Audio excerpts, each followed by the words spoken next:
Alors, salam alaikum. J'espère que ça marche de votre côté. Aujourd'hui, on va faire la dérivée partielle. On va faire de deux manières. La dérivée normale, la dérivée partielle. Alors, on fait ça, c'est I'. Ça, c'est la dérivée de la soustraction.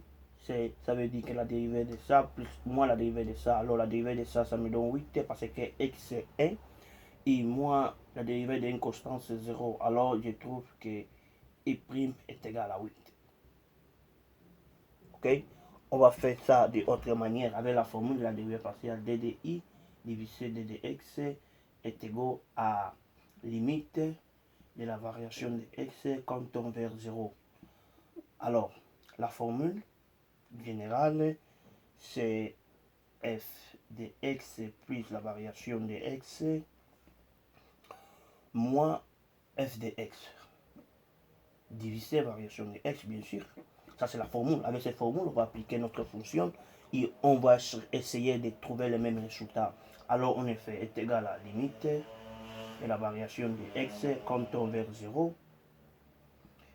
C'est qu'on appelle 8, on va le sortir facteur commun. 8, je vais écrire ça bien. 8 de x, ça me donne ça, bien sûr. Plus la variation de x, moins 5, on allonge 5, bien sûr. Moins 5, moins fonction, la fonction de x, ça on peut l'appeler ici f de x. C'est la même chose que de i. Alors la fonction de x, ça me donne 8, dans une parenthèse c'est 8x moins 5. Tout ça la dérivée de la variation de x, qu'on n'a pas choix. Alors on continue ici, ça me donne limite de la variation de x tend vers 0. Ça me donne ça multiplie sur ce qui est dedans, ça me donne 8x plus 8 variation de x. Alors, l'autre côté, je peux le sortir. Ça me va donner moins 5, moins 8x, moins 5. Ça marche. Ça, avec ça ici, c'est plus. Ça pour ça, c'est moins. Ça pour ça, c'est plus. C'est variation de x.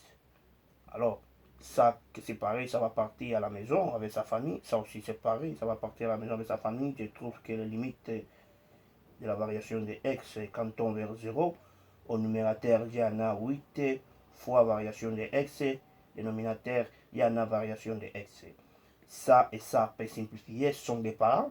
Ils s'amènent à sa maison. Alors, je trouve que d de y divisé d de x est égal à 8. Les mêmes résultats qu'on a trouvé ici. Travailler, ça va marcher. Merci.